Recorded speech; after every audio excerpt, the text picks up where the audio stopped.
Hi, it's Mike Bear with Free Speech Media. It's my great pleasure to welcome Jeff Ansell. Uh, Jeff is an internationally renowned communications trainer, a best selling media communications author, and a lecturer on dealing with an angry public and crisis communications at Harvard. His book, When the Headline Is You, An Insider's Guide to Handling the Media, has been on Amazon PR bestseller and is on the curriculum of many universities and colleges. Jeff served as a vice president of Hill and Knowlton, a global public relations firm, where he created Canada's media training department. As an investigative reporter, Jeff went undercover to expose drug-pushing physicians, earning him an award for the most significant contribution to the improvement of news gathering in the country. In another investigation, Jeff caught two Nazi war criminals who murdered 16,000 people. His exploits hunting Nazis were highlighted in the film The Accountant of Auschwitz, featured in the Canadian International Documentary Festival. Jeff's experience as an award-winning journalist gives him a keen insight into how news is gathered, interpreted, and reported. Welcome, Jeff. I'm here with Jeff Ansell. And Jeff, the floor is yours. Basically, it's an open forum. We can talk about anything you like. I have a special interest in investigative reporting since it's something, a new retirement career for me. And we could talk about the media. I've interviewed quite a few interesting people at Dundas Square who believe that the media is sort of a propaganda arm of the government. Other people have told me that it's actually not a propaganda arm of the government. It's a propaganda arm of global elitists. I mean, there's all kinds of things that you can hear out there. But like I said, the floor is yours. Give us your thoughts. Give us some wisdom. You're very kind. Is media a government arm? That's a real big question. We could address it later if you like. I have a background as an investigative journalist and had opportunity to do some really exciting stuff. I went undercover for a year. I posed as a drug addict wired with a hidden microphone to expose two doctors in Toronto who were pushing drugs. I became their patient. Then wired with the hidden mic, I went to visit these docs every week for a year, gave me voluminous amounts of drugs, and end result, I did an hour-long documentary on Chum FM and across the Chum radio network at the time. The documentary was called Pillars of Parkdale, and I had the good fortune of being nominated for the Governor General's Journalism Award, but more importantly, both doctors involved in the investigation were brought before the disciplinary boards and suffered as a result of their behavior. And then I posed, I did a lot of undercover work. I worked capturing Nazi war criminals too. I spent a year in pursuit of two Nazi war criminals who lived in Toronto, who collectively murdered 16,500 Jews. I hated every minute of it. It was just terrible to work on because I wanted to kill these bastards myself.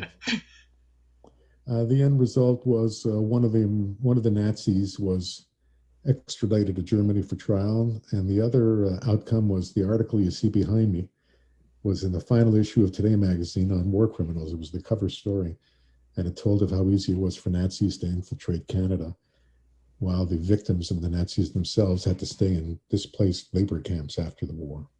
So I had a really activist career as a reporter, as an investigative reporter. Big difference. Well, that's very much true. It seems like most of the media just takes a story that's been already reported on and spins it somehow. They don't actually go out and gather the original news. So there's not much value that they're adding. Well, it's not even so much as spin the news. There's a way to throw news stories together, and this is, I guess, from time immemorial, but more pronounced now, where reporters are looking to cast characters, as they identify themes and create narratives to help tell the story.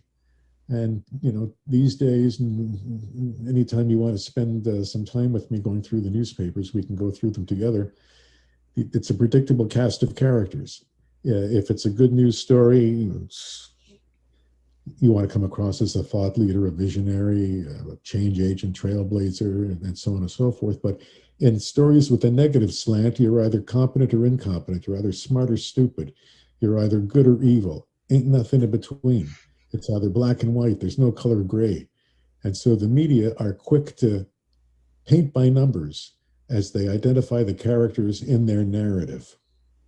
And so that's what newsmakers, this is why I moved to the other side. I had my kick at the can for reporting, and it was good. I had a good run.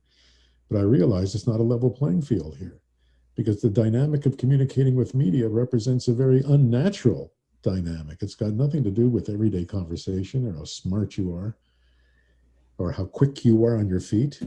It can oftentimes be a scheming, stilted, conniving dynamic that comes naturally to nobody, and that includes me. Nobody ever gets good at dealing with the media because it is such an unnatural beast.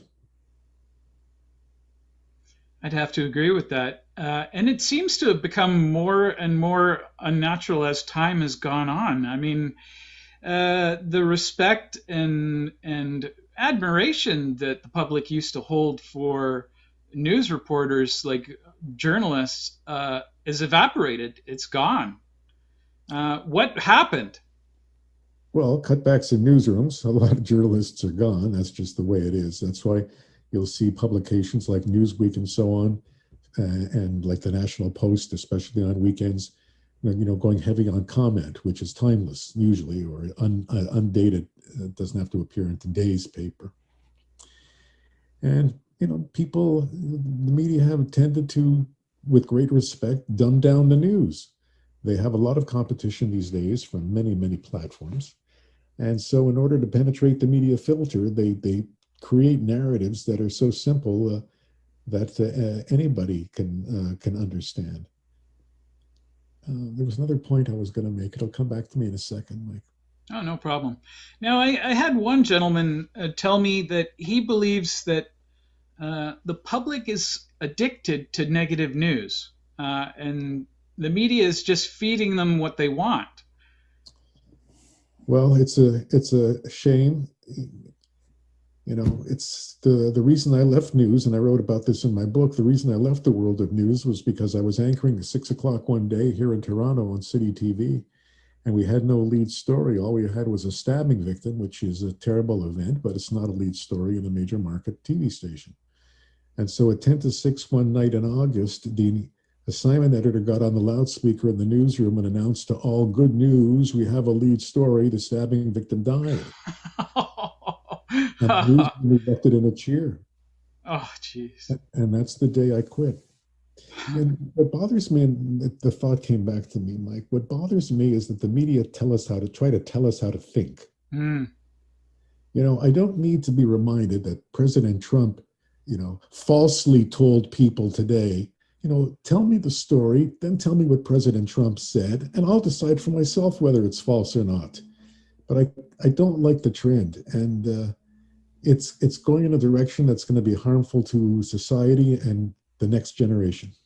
Actually, that's one of the things that motivated me to start this new career as an investigative journalist. Is I just want to put the information out there, and people can listen to it and watch it and decide for themselves what they want to make out of it. I mean, I obviously have my biases, I have my viewpoints and such, but I just put out the recordings and let people hear it.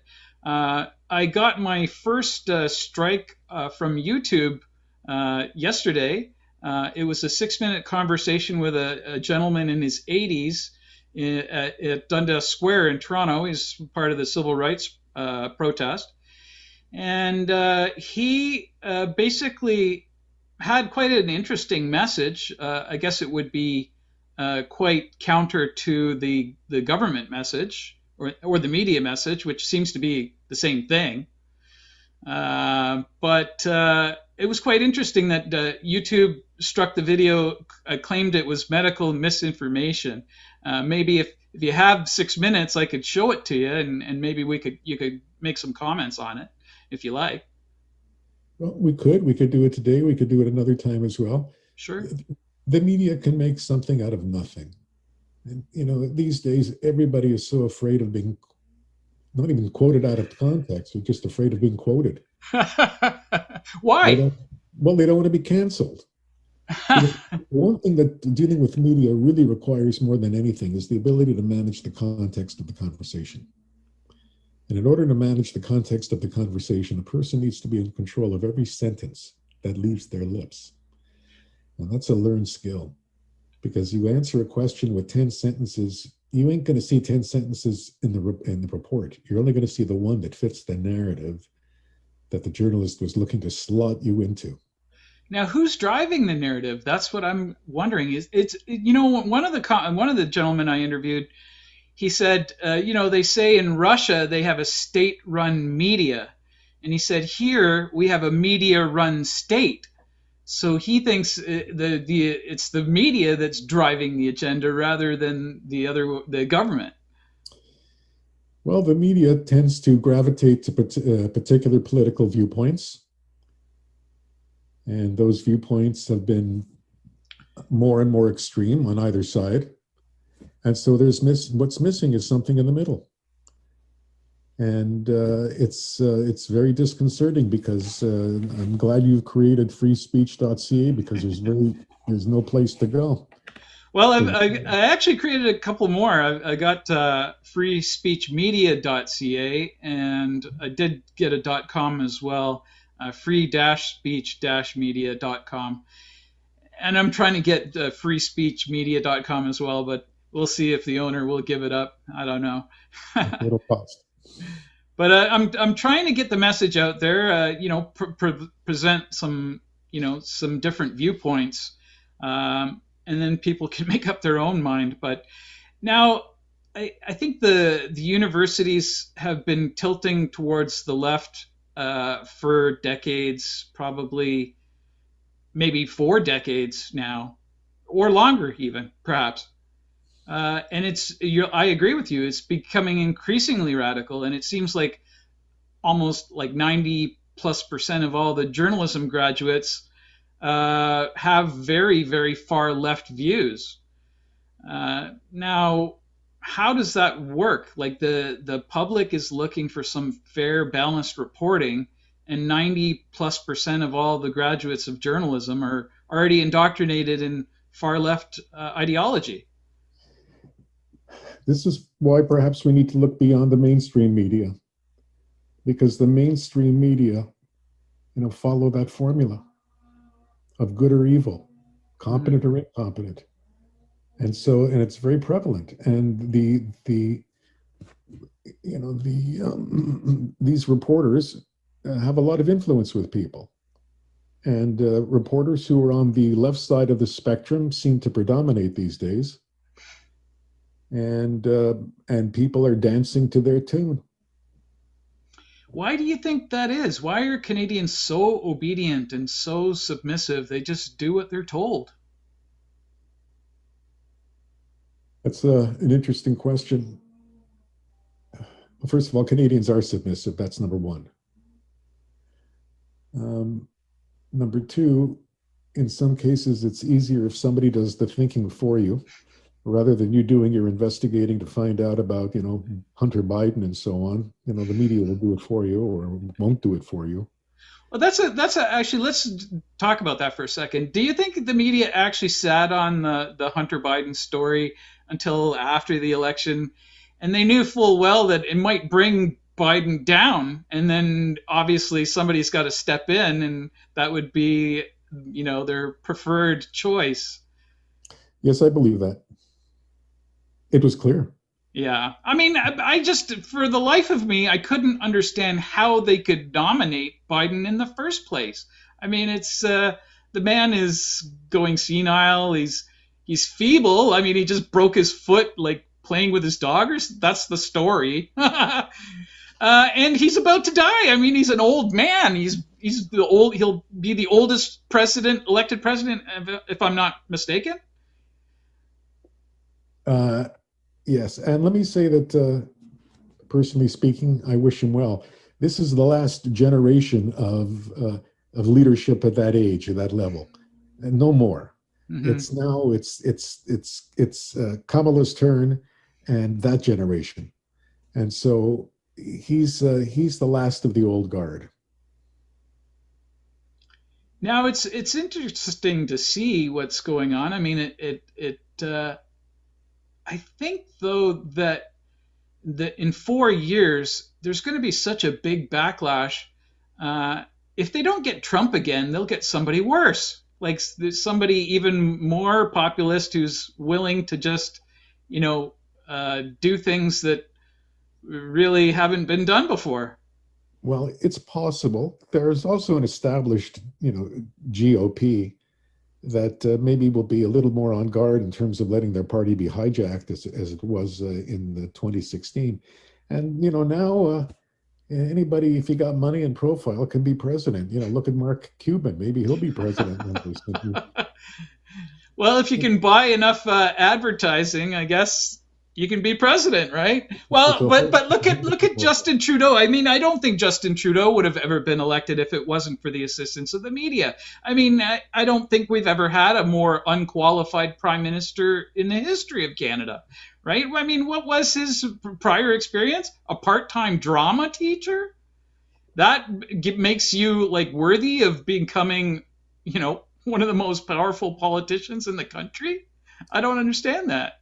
Son of a former prime minister that many people revered, a mother who had a high profile was in the news, and plus, Mike, he has good hair. I've heard that, but it doesn't impress me that much, to be honest with you. Before he even got elected, when he was asked about what form of government he admired, he said he admired the basic dictatorship of China. And people thought, oh, it's just a silly remark. But he has actually followed through, and he's adopted some of the same type of things that the Communist Chinese Party would do here in Canada. He's also taken the opportunity to flatter Fidel Castro's regime. Yeah. Well, why do you think he has such an admiration and love for these communist murderous thugs? Well, I think his father had a degree of admiration for these leaders. He saw some merit in their dictatorships, and he inherited some of that philosophy. Now, I agree with you. I think that's probably true, but he's certainly not an intellectual like his father was. His father was an intelligent man. Justin, I don't think the same thing could be said. Oh, he's bright. He's bright. He is bright. Areas, and he's very, very knowledgeable. It's his judgment that comes into question on, for instance, the WE scandal. I mean, you could smell that one coming a mile away. And I don't know how they thought they'd sneak that one through. Is it just arrogance? Does he think that he can do anything he wants? When people reach a certain level, they think they can do things that perhaps can sneak through the process without being noticed. I mean, why does Arnold Schwarzenegger have an affair with his housekeeper and have a son? Because I'm Arnold Schwarzenegger and nobody's going to touch me. I don't know. I mean, the people who are ruling our country are not stupid. I think they understand that there's a basic motivational triad with regards to human behavior. There's pleasure seeking, pain avoidance, and energy conservation. And so almost everything we do, you can point to either a combination of the three or predominantly one or the other of those three things.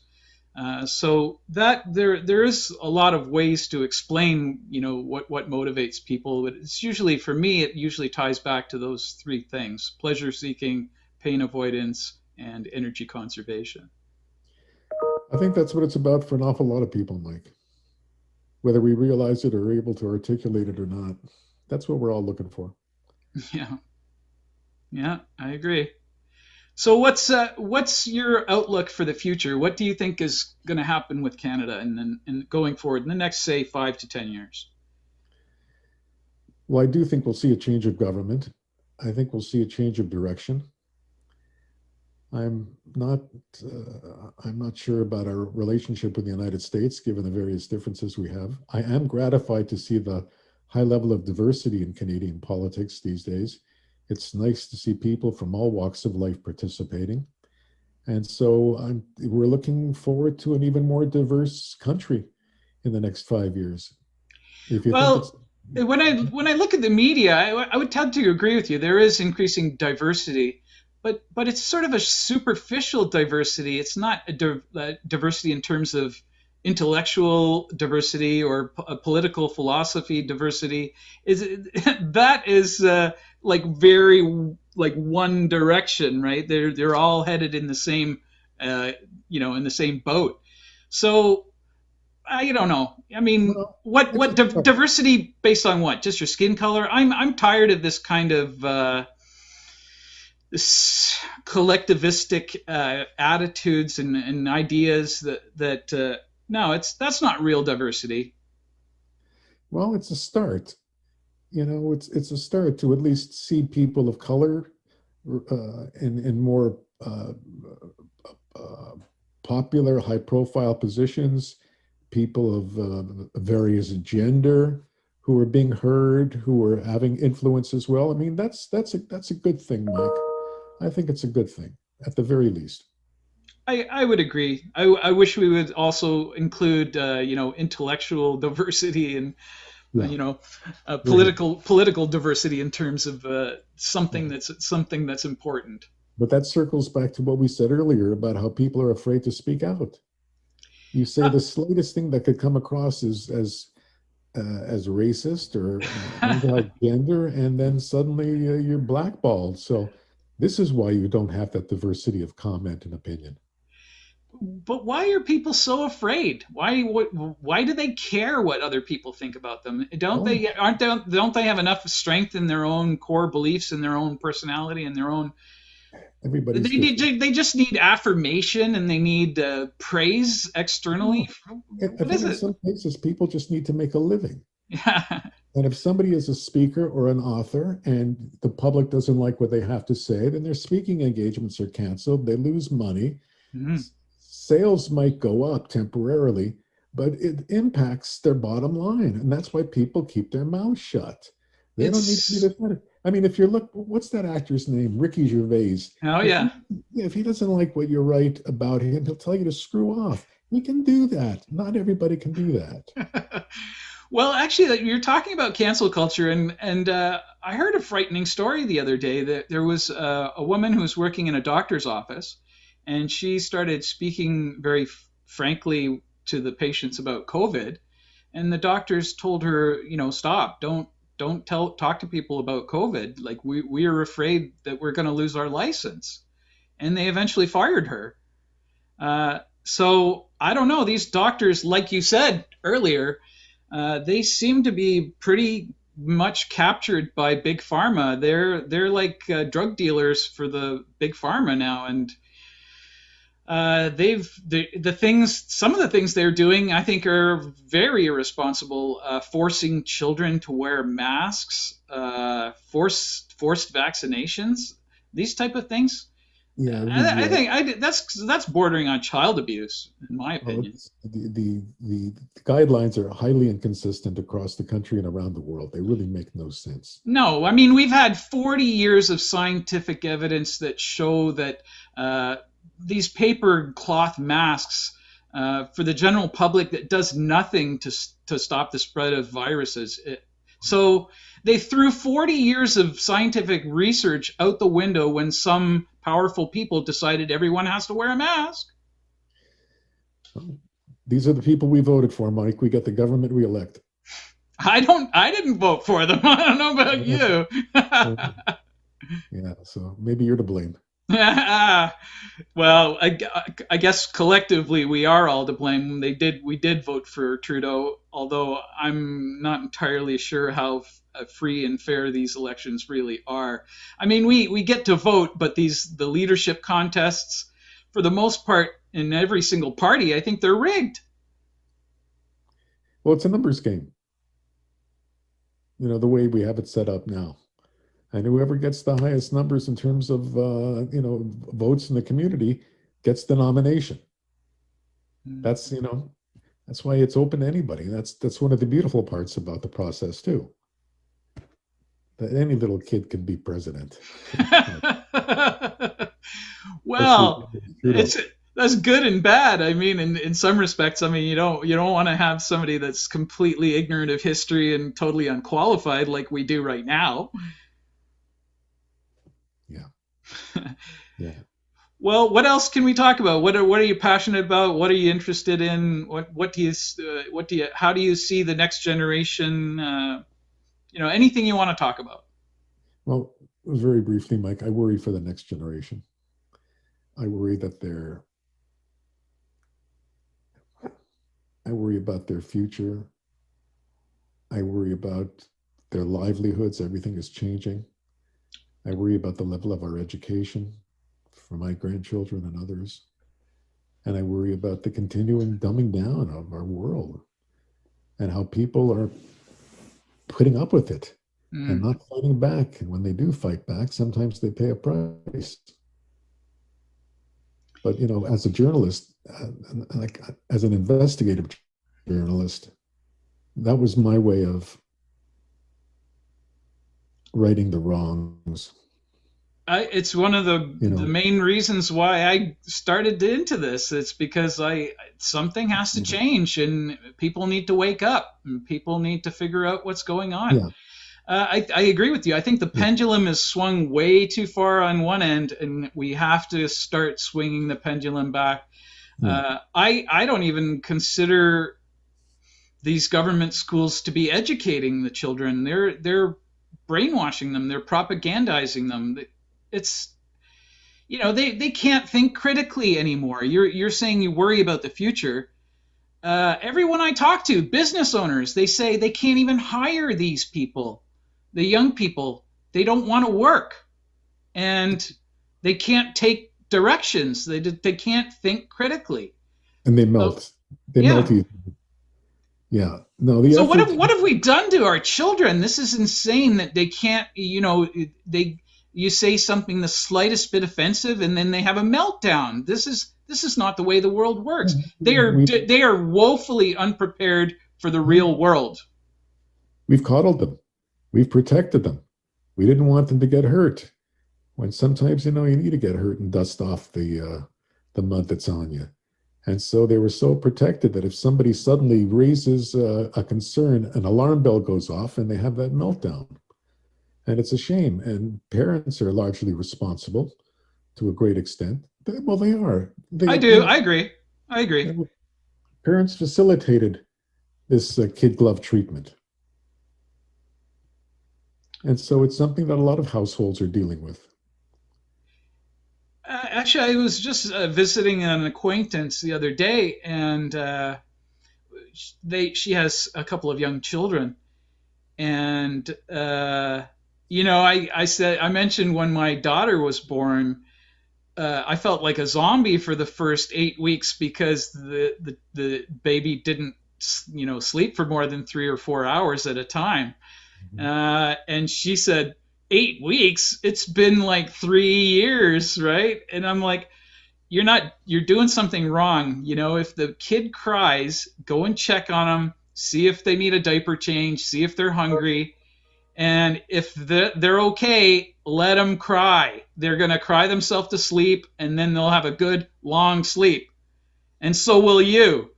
So there's a lot of parents that are not helping their children. They're Yeah, actually harming them, yeah, right? Coddling them is not the way you want to bring up your child if you want them to be able to operate independently as a full human being. yeah. And you got to start it at a young age. Absolutely. I mean, I had my first job and I was like 13 years old. What was that job? Well, I was selling Jewish New Year cards door to door. In Toronto here? No, Montreal. Oh, in Montreal. Very good. So tell me a little bit about your background. I'm interested to hear about your childhood and growing up and all the Well, I rest. grew up in Montreal, Okay. lower middle class background. Yeah. I I left school at the age of 16. Wow. I went to work in a factory. I was a clothing worker, Hmm. a shipper, and every day on my lunch hour, I used to call a different radio station begging for an audition. And finally, somebody said, "Okay, I'll give you an audition if you stop bothering me." At that young age, you already had a desire to get into the media business. Oh, younger even. Oh, younger. Wow. I used to play radio when I was like 10, 12 years old. And you would pretend that you were the DJ? Yeah, no, I'd pretend I was the DJ and the news announcer, and I would listen in my parents' room because they had the best radio. I Ah. would listen to WABC Music Radio 77, New York City, and I would listen to 1050 Chum, and would dream of one day working at these places. And over the years, I eventually worked at Chum. I got to Chum. I was 21 years old, Wow. and then I went to TV. Uh, I was on City TV. I was a reporter there, and I anchored the news for a number of years. And then Until what year? Because I remember seeing you when I was a kid. wow, I was on, And I'm 50. I'm 52 now. yeah, oh geez. Well, I was pretty young. I was on the radio. What year was this?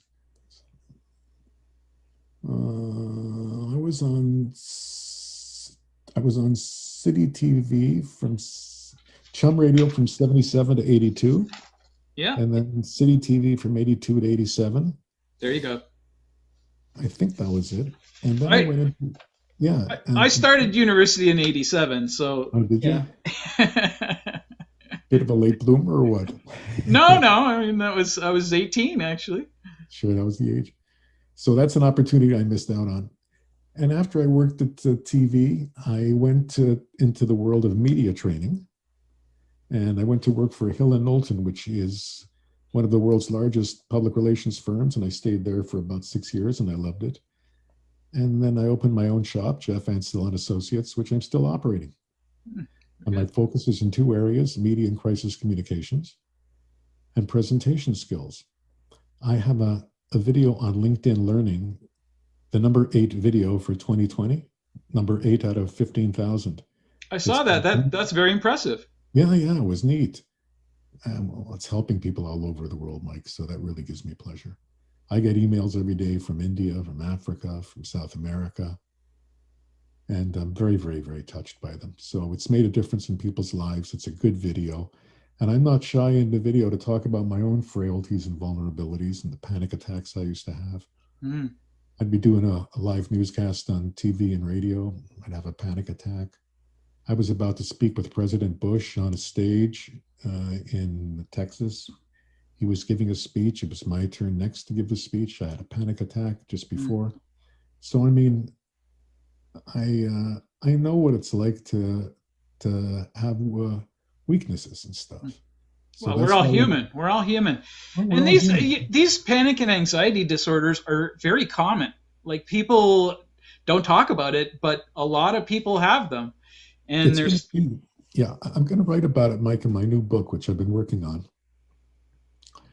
In fact, I was working on it before our call, where I talk about these things, because people need to see, hey, they're not alone. You know, people would look at somebody like me on TV, or there's others like me, believe me, who have the same problem. And they'd say, wow, looks cool as a cucumber. You can never tell he or she gets nervous. Oh, yeah? So, I mean, thankfully, I'm okay now. And I can manage it now. That's good. That's and good. A little bit of butterflies are good as long as they're flying in formation. Well, you know, I'm a little bit concerned about you know, the pathologizing of you know, just normal human care behaviors. And the other thing that I'm kind of concerned about is if you say you do suffer from something like anxiety and panic disorders, attacks, things like that. If you go to get treatment, it's like a never-ending therapy session that just goes on for the rest of your life, right? I think they need to treat people so they can overcome their problems and do it as quickly as possible, and not see them as some kind of recurring revenue source that they can just milk the cow for the rest of their life. Well, I'm absolutely no authority on anxiety. Within the context of anxiety and public speaking, which is very, very high, I discovered ways to overcome that in seconds. And you're going to have to look at my LinkedIn learning video to discover how. I will do that. Does it have anything to do with breathing techniques? In part, but there's something even more impacting than breathing. Okay. When it comes to managing anxiety while public speaking. Now, I came across something very interesting to me, anyways. There was some scientific research that showed that psilocybin is actually quite effective at treating people with anxiety and also addictions. Like people have been able to overcome alcoholism and drug addictions with as little as one dose of psilocybin. It's a naturally occurring compound. Most commonly, people know it as magic mushrooms. Magic mushrooms. But apparently it's powerful. It's very powerful, and it's helped a lot of people. In some cases, up to 70% of people that have suffered from addictions, even 3 years later, have been able to manage them. That's unbelievable. I've heard about the merits of magic mushrooms for a number of years now, and I know that a number of big researchers are investigating its merits. Well, I mean, I think it was squashed when they, criminalized it, and without really good cause. I mean, it's impossible to overdose on them, right. And so the research just stopped when the U.S. government, made it an illegal substance. Right. But again, I mean, and I'm sure that Big Pharma had nothing to do with continuing to suppress any of these naturally occurring compounds that could heal people like permanently. Bigger than me, wouldn't know. What else can we talk about? What else are you passionate about? What else do you want to let people know? There's people really have a desire to learn and wake up and figure out what's going on. So how do you suggest that they do that? Be careful what you read on the internet. I would sooner hold a book in my hand. Mm-hmm. That's like seems to be a dying pastime nowadays. People actually physically reading hard copy books. I used to be so proud of my book collection, and then of course I got on a Kindle and I had about 500 books there. But I always make sure that I'm reading one book. There you go. And right now I'm reading Ken Follett's book, Column of Fire. Oh, okay. And I love these big juicy books to get into. Very nice. To follow up the Pillars of the Earth. So I always enjoy having one book to take as I walk around the house and I sit in the various places. I have my book with me. Oh, let me see. I tend to. I am not much of a fiction reader. I just I like nonfiction for the most part. But I'll let me pick and show you a book that I've read and reread so many times. I don't know why I keep rereading it. I'm almost getting to the point where I can memorize it. But let me just grab it and I'll get your thoughts here.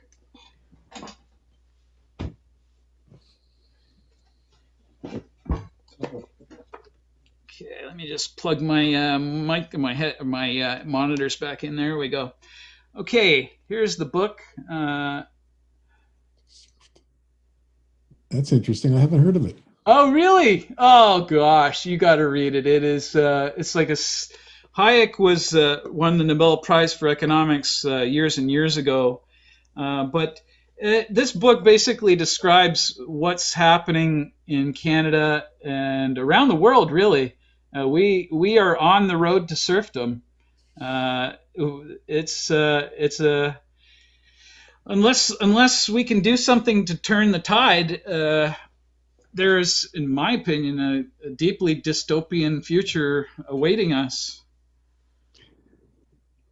I'm going to get that book. Thank you for that tip. Well, I'll let you borrow my copy. Not a I like problem. to mark up. One of the beautiful things about getting the book is I like to grab the highlighter, Yeah. note the places that are meaningful to me. Well, this is a classic book. The introduction is by Milton Friedman, another Nobel Prize winning economist. Right. And the thing I love about it is it's an accessible book. It's not you don't need a degree in economics or political philosophy or anything like that. The general public can read it and really get the message. So Right. I'm happy that I brought that to you, and hopefully other people that are listening, if they haven't read it, they should definitely grab a copy because it's there's so many things in there that are playing out right now that it's gonna wake a lot of people up if they read that book. Thank you for the tip. I'm looking forward to reading it. Well, I'm glad to hear that. What else can we talk about? What do you want people to know? You Uh, know, my parting message, especially at this time of year, it's all about giving. mhm. It's all about giving, Mike. Yeah. It's not how much you have, it's what you do with it. It's not how much you have, it's what you give away. And That's and what I really want people to know is it doesn't have to be stuff. You should no. give them your love. Oh yeah. You need to give people love and their attention and pay attention to them. Listen to them. Well, in the world we live in now, the digital world and so on, people are being marginalized. So there's Well, a they're lot of being people. dehumanized by their own government. All of these lockdowns are dehumanizing. All of these measures, the mask wearing, the compliance, the threats, beating people up in Walmart because they're not wearing a mask. I mean, this stuff's crazy. It's all dehumanizing. It's being done on purpose. It's just our leaders' ways of reacting to this terrible situation we're living in. Will there be lessons to be learned? For sure. We're not quite there yet, but hopefully we'll be better prepared if, God forbid, this happens again and comes back with an even more of a vengeance. Well, I don't know. I mean, it's we're coming to a tipping point. It's like either they win or we do, right? Either there will be liberty in Canada or there will be authoritarian rule. And that's where we're headed. What can I tell you, Mike? Tell I me like a I'm big wrong. breath. Tell me I'm wrong. Tell me something that you see a different future that I do. Well, I see a future where government takes an increasingly influential role in the everyday lives of Canadians. I see a future that concerns me about that. And I just hope that people remember what Canada is all about. It's why we all came here in the first place. And freedom of speech is fundamental. And thank you for the work that you do, Mike. Well, thank you very much. I hope we can chat again sometime. I would love it. I would love it. Thank you. I've enjoyed our conversation. I look forward to seeing more of your interviews online, and I'm grateful that you had interest in speaking to me in the first place, sir. Thank you so much for joining me. Thank you, Mike. Take care. Happy Hanukkah, Merry Christmas, all the rest. Happy Hanukkah, Merry Christmas. Take care. Mike, stay on the line.